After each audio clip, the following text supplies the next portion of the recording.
See, let's go back to the infamous Facebook post, Sure, right? yeah. It's made you a bit of a lightning rod here, right? What do you make of this whole controversy now? Well, yeah, we've had a few weeks to think about it and see how it kind of transpired a little bit. Um, I still, what do I think about it? Well, I don't think there's anything wrong with an elected official speaking his minds in some of the most important times you and I will ever see. And not only do I think it's important and okay for an elected official to do that, it's what I personally in my heart feel that I want to know from my own elected officials. So if I feel that in my heart and that's my passion, I'm not going to take a different stance simply because I'm a newly elected official. I felt in my heart it was time to say something. And if you recall, 80% of that post was about the disparate treatment of government as far as who could work, who could make a living for their families or not. And then one little section of it was about the enforcement part, which again, I stand by that as well. And I've said this before, coming from my background as a law enforcement officer in Snohomish County for over 2 decades, when we start talking enforcement, that means physically arresting somebody for a gross misdemeanor, which it is to violate the stay-at-home order, and putting them in a Snohomish County jail. I think it is a completely reasonable and consistent position with not only police chiefs and sheriffs all over the state and country, but with the governor, that is what we want. We want voluntary compliance. That is what I said. Now, I said it in a controversial way, in a provocative way. There's no doubt about it. If you're going to take on the governor, there's going to be consequences to that. And I'm okay with that because I think something needed to be said. I had no idea it would get the attention it did. No idea. Yeah, as you mentioned, other cities, just about everybody, they're not technically enforcing this, right? You just came out and you said it, you kind of politicized it on Facebook. Do you regret that? No, I don't regret it. I don't regret it. The only, and I don't even know if regret might be too hard a word. What I would regret, if that's the right word or not, is that some people in our community took that I don't care about their health, I don't care about the coronavirus, and it's just flip a switch and open it back up. Those words never left my mouth, but that is what some, I think, in our community took that as, and that's just not what I meant. And I can give a couple examples, both personally and professionally. Professionally, we have changed the way we do business at the Snohomish County Sheriff's Office, and we're not the only, everybody has in government. You guys have, in your business. Private business has, those that are able to work. And I keep using our corrections as an example, and I'm sure you'll get to this, but the corrections is part of the second recall, actually. They're questioning my supervision of that, my leadership in that. And our corrections has been a shining light. They just finished a policy yesterday, which is probably going to be the model policy for the state because we've done such a good job. Personally, on the personal end of things, my mom is considered one of the vulnerable populations, if you will, and we have made this, between my brother and I and our community, we have said, Mom, just stay home. We got you covered. This is a real thing. So I don't know that it's a regret because I'm going to stand up for what I believe in. That's what I want from my elected officials. That's what I think people expect from me. But I think you can have that opinion, and yes, it was somewhat political, and still care. You can, not only can you do both, I think you should be doing both. I want to know where my elected officials stand on these very important issues. We mentioned our barber, Mr. Martin. He directly cited you for when he reopened his business there. He's 79 years old. They're not practicing any social distancing. If he gets sick or if somebody else gets sick at that barber shop, what responsibility do you bear? I don't know that I bear responsibility. Nobody wants that to happen. Nobody does. And I've had conversations with him. I have. Just after he opened up and it became a big deal. I don't want to see anybody in our community, business or otherwise, get in trouble with the state. And it goes back to my original Facebook post. I simply said, you're not going to see a Snohomish County Sheriff's deputy show up to someone who decides to open their business against the governor's order and put them in handcuffs and takes them to jail. That's not going to happen. I don't want anybody to get sick. But the problem is I can see where that's a politically charged question that you just asked me, and I understand why you asked it. But let's go down to Lowe's and ask them, what if somebody gets sick? Let's go down to Home Depot and ask them, well, what if somebody gets sick? They've never shut down. Yet there's hundreds of people in and out of that store every day. Why can't a mom and pop shop in Snohomish open up with precautions in place, social distancing, everything the governor wants? Why is it okay for some but not others? So the same question could be posed to them or to the governor for that matter. Back when you were running for sheriff, you ran on a law and order platform, right? But now you're being criticized for refusing to enforce the law. It is the law. Right? Is that Absolutely. hypocritical on your part? No, and this is why. I thank you for that question, because this is getting missed in the media quite a bit.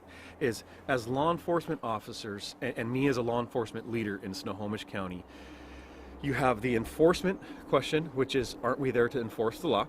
Valid question. The other question is, do we have discretion or not in how we enforce those laws? Absolutely we do. And that is what you're seeing across the state, not just Snohomish County, all across the state, and now the nation. Everybody's kind of going in the same direction. So it is not hypocritical. I think it's hypocritical when other people maybe in county government say, well, Adam got elected to enforce the law. He doesn't have any discretion, and he shouldn't be questioning this. Just go out there and arrest people. I wish somebody would follow up with our local elected leaders. Is that what they want me to do as their elected sheriff? Because that's the only thing I said I wasn't going to do. And then I said, by the way, maybe we should, the only call to action I had in that entire statement was contact your local elected leaders. That is the foundation of our government. That is what we should be doing, not only in these times, but especially in those times. So no, I don't think it's hypocritical. We have discretion when we go out and make an arrest. And so I guess it's been phrased in other ways, which laws are you going to enforce or not, right? That is done every day in law enforcement. Every single day, deputy sheriffs, police officers on the street decide whether to make an arrest or not. People could certainly say that the message that was put out there, that some people interpreted, I think probably Mr. Martin, was that the sheriff has my back if I break the law. I can do what I want, right? So, and they see that as reckless. How do you respond to that? I don't think it's reckless, and I followed up the very next day at a press conference, which again, whether you agree or disagree with my stance, if anything, I have been more open than previous administrations. I do make decisions, okay, but then I come in front of you, I come in front of the community, and I stay until all the questions are answered. So that is a stark difference, I think, than some of my predecessors. So where were we going with that? What was the? Is it reckless to? No, not at all. Kind of green light these people. I don't those were think, his words. He said, "I felt like I got look, the green light." I get it, and he's one business owner in our community, okay? And like I said, I did have a phone conversation with him. There was no turning this gentleman back. Okay, he's been doing this for 60 years, and he wants to go make a living for his family. I throw this back, I guess, on the state government. I want to know from them, why are we picking winners and losers? Just, if it's based on the science and data, which we keep being told, which I agree with, I'm good with that. I can wrap my head around that. Why is the science and data different for churches right now than it is for Lowe's or Home Depot? Why is it different for Bob and Snohomish than it is for one of the other ones that they're allowing to open now? I think the government should treat people equally, and I don't think we're seeing that right now. So no, I don't think it's reckless. I think we need to hear from them. And not only that, you have heard from since I did my initial post and it got a lot of attention, you have seen elected leaders, mayors from Snohomish County all over, pretty much echoing the same thing. Not as political, not as provocative, and I understand that. Probably that was the way to go, right? But they are saying the exact same thing. Let our local communities open up. Trust some of these business people in our community, that they know how to take the proper precautions and open their business just like the other ones, the pot shops and everything else that has been open from day one. Yeah. But you're not a mayor. You are a sheriff. Is it really your place to put that sort of political view out there? I think... Was it typical on that day that I did it? No. Okay, it wasn't. But what have we seen since then? Okay, sheriffs all over the state, all over the country, basically saying the same thing. Some of them saying the exact same thing that I've been sharing those on social media. So I guess what I would maybe answer with a question, and that we go back to what is our expectation of our local elected officials. Do you want to know where they stand on some of the most important times not only our community but our nation will face, or do you just want to just not hear from them?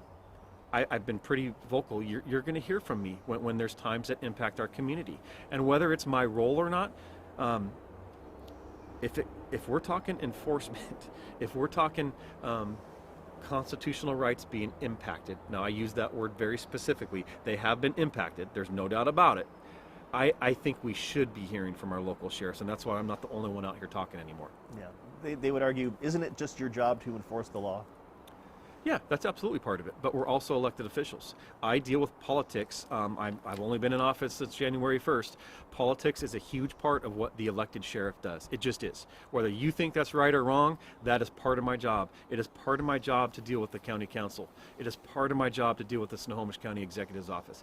It is different than a police chief, and in a good way. I think it's great that every 4 years this community gets to weigh in on who they want their elected sheriff to be. You are not going to see police chiefs coming out here and saying things like this, and I understand why. They have a different role, each unique and each very important, but I'll leave it at that. Yeah. Speaking of politics, the recall petition, last week the judge allowed it to move forward. You called it frivolous. Why do you think it's frivolous? I absolutely think it's frivolous. I said something. It was a little bit controversial, but it was a Facebook post, for crying out loud. Facebook carries a lot of weight, though. Sure, it does. Social media is a huge part of our communication, right? But I would say, go back, and I've gone back since this has happened and read that thing 20 times. Okay. Now we can look back and say, oh my gosh, it's controversial. It got all this attention. Looking back and reading it, I thought it was appropriate. I absolutely do. It was provocative, like I've said a couple times, but it was absolutely appropriate. And listen, I think I said what a lot of people in our community were thinking, the same thing, but no one would come out and say it at that moment in time. I don't know if that answers your question or not, but in making his ruling, the judge said that you had essentially violated your oath to uphold the law. How do you respond to that? I just don't think so at all. I think if anything, and this is an important note, just this week I swore in 5 new deputy sheriffs. It's the first time I've administered that oath since this thing. And I'll be honest, the days are so busy, I didn't have a lot of thought leading up to this. I swear in a lot of people. But as I was going through that oath this time and raising my right hand with these young kids who are about to embark on their law enforcement journey, it had a different meaning. It really did, because of what we're seeing in our nation and our community right now. And man, I think I'm absolutely in line with my oath. I think it's okay to question government, especially in these times. And that is what I did. Not only am I in line with the Constitution, I think I'm absolutely upholding my oath. I'm trying to get through this before the rain starts coming down. The Snohomish County prosecutor called your Facebook post akin to yelling fire in a crowded theater. I've sort of touched on this, but that's a pretty strong statement to make, right? Do you think that he's essentially saying that you're endangering lives? Are you endangering lives? No, not at all. No, I think that was an unfortunate comment by him. I think it was a political statement and not a principled statement. That's my opinion. But he can stand up for what he wants to. I don't want to make this, I don't want to go back and forth with other county elected officials. I really don't. Do I agree with it? No. Do I think his statements were absolutely inflammatory? Yes, I absolutely do. I guess I would follow up with him now that a couple weeks has gone by and we're seeing sheriffs all over the state and nation say the same thing. Does he still share that opinion? I don't know. That's up to him to answer, not me. If you are recalled, will you fight it? Oh yeah, we're absolutely going to fight it. Yeah. I worked a whole last year of my life to get into this position. No one gave me a shot at getting it, and that's okay. I was able here. We are doing, the unfortunate thing is there's so many good things going on at the Snohomish County Sheriff's Office right now. It's really, I mean, COVID took over everything, and that's understandably so, but we are really making inroads at how we do law enforcement in Snohomish County. So we're kind of going to go back into, I don't want to go back into campaign mode, but I have to plan for the worst, because you're right. If she is able to get enough signatures, I will will be facing election probably early 2021. No one knows the exact date it would be, but she has 6 months to do it. So if she does, I'm going to plan for that, absolutely. You have seen quite a bit of support.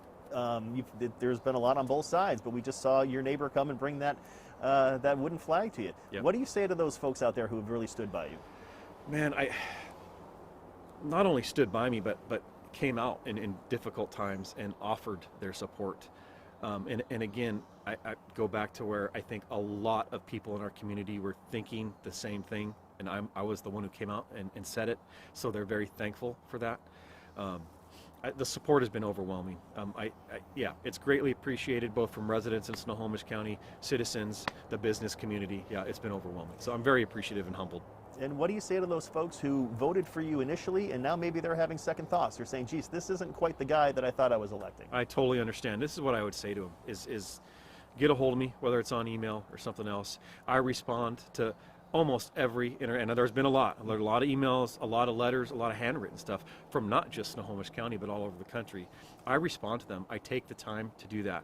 And I understand, and it kind of goes back to what we were saying at the beginning of this interview, how some people in the community might have taken this as I don't care. If you get a chance to sit down and talk with me on the phone, hear my response on email, I think you'll probably take a different impression if you're having those feelings when you leave that conversation.